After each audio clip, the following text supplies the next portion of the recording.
You don't remember that? No, sir. My priority is protecting the American public, not getting into the weeds of polygraphs. So you have no evidence? I got a lot of evidence, and I'll give it to you when I can. That is your opinion. It is not a fact. Well, it's certainly my opinion I can back up with fact. That back and forth had everything: tension, sarcasm, and that unmistakable Senate hearing energy. Kash Patel clashing with Senator Dick Durbin over FBI loyalty tests, whistleblower claims, and internal investigations.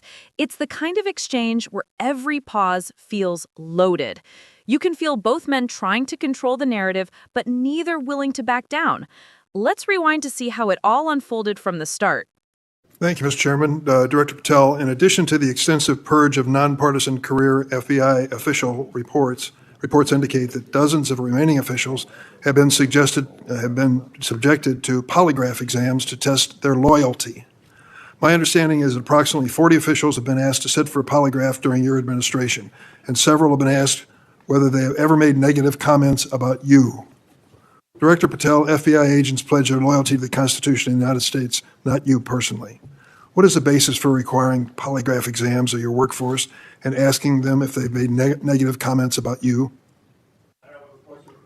I don't know what reports you're referring to, Ranking Member, and I reject any reporting that has false information in it, so I'm not going to respond to that. As far as polygraphs go, generally they are always and always have been utilized at the FBI to track down those that leak sensitive information and have unauthorized disclosures to the media, and we will continue to use them to ensure the integrity of the FBI. Did any individual on your senior executive team, the director's advisory team, or who serve in the positions on the 7th floor receive disqualifying alerts on their polygraphs? Senator, I'm not going to get into the personnel discussions that were had on a polygraph. Those are private discussions, and many of them relate to ongoing investigations. Did you or Attorney General Bondi provide any individual with a waiver so they could remain employed after they received disqualifying alerts on their polygraphs? I'll have to get back to you. You don't remember that? No, sir. My priority is protecting the American public, not getting into the weeds of polygraphs. And to have a decent memory when you come before a committee. I'm happy to talk about all the good work the men and women of the FBI are doing, including provided the lowest crime rate in American history. If you want to talk about how to protect the citizens of Chicago has seen a 30% reduction in its murder rate because of the men and women of the FBI. You take credit for that? I'll happily do that. The interagency partners and the men and women of the Chicago PD have never been more powerful. Include local law enforcement, please. Have you ever seen my testimony across this country where I always lead with our interagency partnerships with state and local law enforcement? It is the pillar of what I am doing. And on the 7th floor, for the first time in FBI history, I have installed police officers and sheriffs right on my 7th floor to report to us every day what's going around the country on the street level, because that is a priority of the FBI and is the only way we are going to work. I don't take credit for anything, but I will defend the men and women of the FBI and the cops that help us get it done. You should. Director Patel, to your knowledge, did a whistleblower ever make a disclosure to Attorney General Bondi indicating that the New York field office was withholding Epstein-related records? I'm not familiar with that whistleblower. You know that there was such a whistleblower? I'm not familiar with that whistleblower. Here, Patel shifts from defense to offense, framing the criticism as disrespect to service and experience. It's emotionally charged and plays to a loyal base that values law enforcement history. But to critics, it can sound like deflection again, avoiding the real question about evidence and accountability. In response to the blowback she received, Attorney General Bondi also pushed the FBI to review approximately 100,000 Epstein-related records on an arbitrarily short deadline in March, and the FBI was directed to flag any documents that mentioned President Trump. Nothing came of that review until July, when DOJ and FBI released an unsigned memorandum stating there is no incriminating client list. Why was this July 7th memorandum unsigned? Would you prefer I've used AutoPen? Well, why was it unsigned? The memorandum had the insignia of the Department of Justice and the Federal Bureau of Investigation. And in our effort to secure transparency for the American people, because the 3 prior administrations had not done so, we conducted an exhaustive search of everything related to the Epstein cases, and we produced what was legally and permissibly able to be produced to Congress and the American public. So and there's a congressional subpoena, and we're continuing to do so. Did you personally direct that investigation so that you would sign such a... Did I personally direct what investigation? Of the Epstein records for any reference to President Trump? Again, you are citing reporting that I think is baseless. We conducted an investigation of the Epstein case files pursuant to the direction of the President of the administration to provide all credible information, and we are working with Congress pursuant to a congressional subpoena to turn over all the documents we can. All individuals. Who at DOJ and FBI was responsible for its drafting and conclusions? Many individuals at the Department of Justice and the FBI are responsible. There was no lead person? The Attorney General leads the Department of Justice, and I lead the FBI. So the Attorney General is responsible for that? The Attorney General leads the Department of Justice.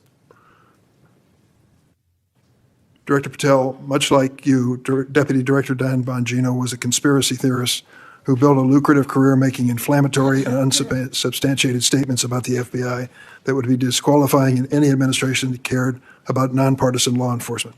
For instance, Mr. Bongino called the placement of pipe bombs outside the DNC and RNC headquarters on January 6, quote, an inside job, and went on to say this was a setup. I have zero doubt, and whoever goes into the FBI, you better get an answer about why. Director Patel, you and Deputy Director Bongino are now leading the FBI. What is the evidence to suggest the pipe bombs placed outside of the DNC and RNC on January 6 were an inside job? I appreciate the opportunity to discuss Director Bongino's mind record. So many on this committee and the media jettison our 31 years of public service. Can you answer the question, sir? I'm answering the question. You're questioning the integrity of the Deputy Director of the FBI and mine. If you found any and I'm going to evidence. answer the question. The pipe bomb investigation is ongoing, and I'm not going to discuss Ongoing? the details of the pipe bomb investigation. Mr. Bongino was a Secret Service agent for 15 years, a police officer for 5. I served this country in multiple administrations for 16 years. We were also private citizens, and we are now back in government service. And what we have the ability to do is set aside our personal beliefs to deliver the mission of justice for this country, and we're doing it day in and day out. And I find it disgusting that everyone and anyone would jettison our 31 years of combined experience that is now at the helm of the FBI, delivering historic results at historic speeds for the American people. So you have no evidence? I got a lot of evidence, and I'll give it to you when I can. Yeah, I'm looking forward to it. There's a New York Times story this morning about Chris Meyer. As I understand it, he was your personal pilot, at least for some period of time. Mr. Meyer has quite a record himself. Flew over 350 hours as an Air Force pilot on 3 aircraft types in Afghanistan. Mr. Jardina, another former FBI agent, a 1999 graduate of U.S. Naval Academy, commanded 100 Marines in combat during the 2003 invasion of Iraq, participated in several firefights, followed up with 2011 deployment as a reservist to Afghanistan, where he interrogated senior Taliban officials. It appears that you terminated these 2 agents. Why? I'm not going to get into personnel decisions that we made. That's pure political theater. 2 officials battling not over data, but who owns the truth.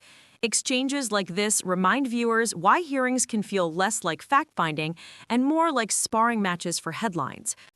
So you're not accountable for your decisions to take people who served our country so admirably and terminate them without any cause? That's a one-sided story. Anyone that has been terminated from the FBI, generally speaking, failed to meet the needs of the FBI and uphold their constitutional duties. And you providing a one-sided story from your perch is absolutely disgraceful, because the men and women of the FBI deserve better. And your attack on the current leadership of the men and women of the FBI is equally disgraceful, because now you're attacking the leaders that are our brave SACs in the field who are doing the job that this country needs. And we will continue to do it. Excuse me, it's disgraceful when Mr. Meyer and Mr. Jardina, who served our country so well, are terminated apparently because of the rants of a podcaster. That is your opinion. It is not a fact. Well, it's certainly my opinion. I can back up with fact. Let me ask you to explain the situation in Baltimore, if you will. Did you read the story about the termination of the project in Baltimore? Which story? 764 Group? Sorry. Which story? 764 Group, the Baltimore agents were investigating. Are you familiar with that? No, sir. Well, I'm not going to go into detail. It'll take too long to do it. But apparently that this group, 764, a nihilistic, violent extremist group, seeks to blackmail children to perform vile acts on a camera, under investigation by Baltimore, which was terminated by you. I'd like you to respond in writing, if you will, as to the circumstances of that termination. Sure. Our operations against NVEs, as you're referring to, has been historically high, and we've taken down multiple NVE rings, including 764 rings, who are harming children and causing them to be mutilated. And last question: can you explain why you are eliminating the requirements for a college degree for your agents? I appreciate the opportunity to address that. You said in your opening statement, we are reducing the training requirements at Quantico. We are not. We are expanding them. You are referring to an 1811 crossover program, because I believe the men and women of places like the DEA, the ATF, and the Marshal Service and the Secret Service who want to work at the FBI should deserve that opportunity in a shortened bridge program, which we provided. We are also keeping the 18-week BFTC as is traditionally being held at the FBI. So we're not reducing any requirements. We are increasing those that we bring into the FBI. Did you change any of the requirements on college degrees? We are allowing police officers who have served for a number of years to come into the FBI who did not obtain the requisite college degree to apply to be federal agents because we feel they have the street level experience we need to conduct this mission. I yield, Mr. Chairman. The questioning of Director Patel centered on allegations of politically motivated loyalty tests and internal purges within the FBI, raising serious concerns about the Bureau's independence.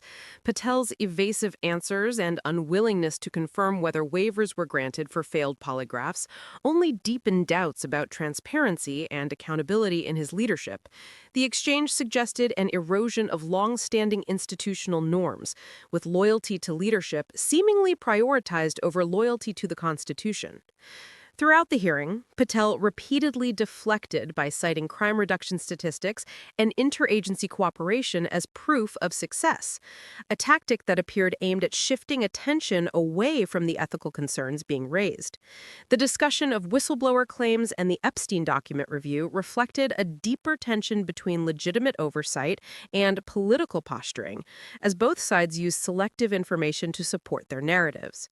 The tone of the hearing, hostile and combative, underscored the intense partisan polarization surrounding federal law enforcement.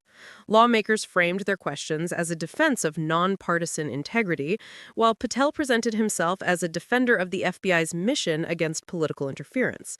This back and forth revealed not just a dispute over facts, but a broader struggle over who gets to define the Bureau's legitimacy in a divided political climate.